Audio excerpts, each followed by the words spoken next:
I have an old 1986 Honda 250 here, and the problem with this,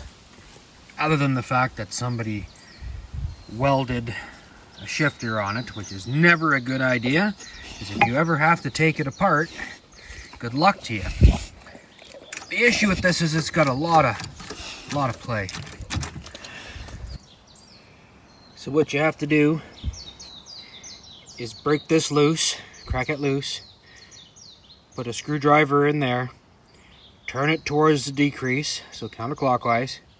get it till it gets snug, turn it back a quarter turn, hold it with your screwdriver, tighten it up, and that should fix your play in your shifter. If it's too hard to shift, you might want to increase it a little bit more, but that's the essence of what you need to do.